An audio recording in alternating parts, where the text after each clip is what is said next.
the Tivolhi Friheden coaster collapse. On July 14th, 2022, an amusement park in Denmark was filled with the sound of summer, music, laughter, and the metallic rumble of roller coaster. Among the park's signature attractions was the Cobra, a steel-inverted coaster that promised sharp turns and thrilling inversions. Riders would hang below the track, their legs dangling as they whipped through the air. But that day, something went horribly wrong. A fully loaded train roared through the course when there was a violent shudder, followed by screams that didn't sound like thrill. They sounded like terror. A section of the rear car broke free from the track mid-ride. Inside that car was a 14-year-old girl seated in the back row, the spot many riders considered the most exciting. As the car disconnected, she was thrown against the safety restraints with brutal force, left dangling over the ground as the train limped toward a halt. The jolt was so severe that part of the car itself tore apart under the strain. When the ride finally stopped, parkgoers and staff rushed toward the scene, but it was too late. The teenager had suffered catastrophic injuries during the collapse and was pronounced dead shortly after. Parents and children who had been in line stared in shock at the broken track and mangled car. Videos and photos later showed the rear section literally hanging off, twisted and broken, like a piece of scrap metal. Authorities evacuated the park immediately and sealed the ride for investigation. The aftermath revealed a troubling history. This wasn't the first time the Cobra had failed.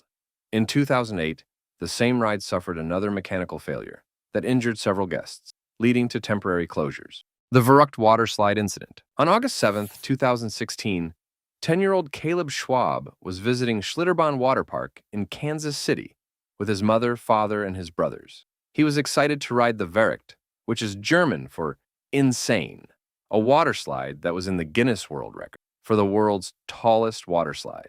Being over 168 feet tall, or 51 meters, Caleb started the climb of the 264 stairs to get to the top. He had just watched his entire family ride down, his brother and mother together, and his father and another brother together. But due to his size and required weight distribution, he was paired with two women he had never met. As he made it to the top, him and the two women were seated in the raft. On Verruckt, riders were supposed to sit in a very specific order for weight distribution. The heavier rider in the back, the lightest in the middle, and the second heaviest in the front. Caleb, being only 10 years old and the lightest of the group, should have been seated in the middle seat. Instead, for reasons that were never fully clarified, he was placed in the front seat of the raft with the two adult women behind him.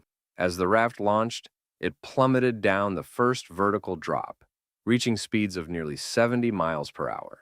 Then, it shot up the massive second hill, a design flaw that had already caused test rafts to go airborne before the ride had ever opened.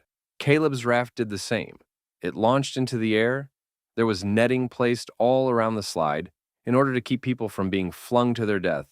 But what the park's safety team forgot to take into account was what would happen if someone was to hit the steel shafts designed to keep the net in place. And that's exactly what happened. Caleb's head hit the steel shafts that held the netting in place, removing his head from his neck and completely decapitating him on the spot. The two women with him were also launched, but narrowly missed the shafts, suffering severe facial injuries and broken bones. As the raft came crashing down the final slope, the horror became undeniable. Caleb's small body, separated from his head, slid the rest of the way down the chute. At the bottom of the ride, his father was waiting, expecting to see his son smile. Instead, he was confronted with the unthinkable sight of his boy's lifeless body emerging from the water slide. The Dreamworld River Rapids disaster. On October 25, 2016, families were lining up at Dreamworld in Queensland, Australia. Among the attractions was the Thunder River Rapids ride, a circular raft ride designed to mimic the wild force of whitewater. It was billed as safe family fun. No steep drops, no inversions, just a gentle rafting adventure where parents and kids could ride together. But that afternoon, in less than a minute, it became the site of one of the deadliest theme park accidents in modern history. Just after 2 p.m., a 6-person raft carrying 2 young children and 4 adults moved toward the unloading area. What no one realized was that a pump had malfunctioned, causing the water level to drop and leaving one raft stranded on the conveyor belt. The raft behind it, the one carrying the group, was pulled forward, colliding with the empty raft ahead. The force flipped it upward, trapping 4 riders against the steel conveyor mechanism. The machinery dragged them under. 2 children were thrown clear, but the 4 adults were pulled into the conveyor belts and squished between the raft's enormous weight. The aftermath was chaos. Staff rushed to shut down the ride, but could do nothing for the victims. Families in line were forced to watch as the accident unfolded in front of them. The tragedy stunned Australia, especially because the 2 surviving children, siblings aged 10 and 12, had to watch their mother, uncle, and family friends die before their eyes.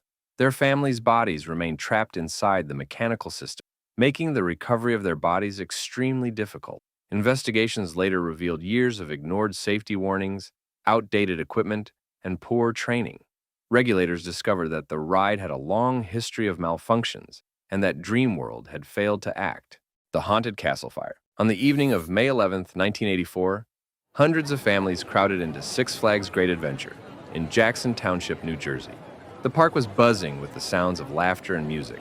Among the attractions was the Haunted Castle, a dark maze of twisting corridors designed to terrify visitors with cheap thrills, strobe lights, and costumed actors jumping out of the shadows.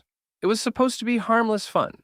The attraction was built from 17 interconnected trailers lined with plywood walls and flammable polyurethane foam padding to dampen sound and create that eerie atmosphere.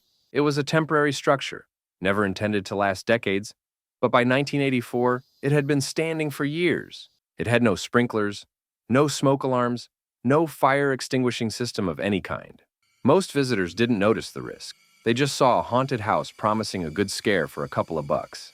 That night, inside the dark, winding maze, a group of teenagers flicked a lighter to see where they were going. It was pitch black in the attraction, and lighting a flame seemed harmless. But in seconds, that small spark ignited the foam padding. The fire caught like gasoline.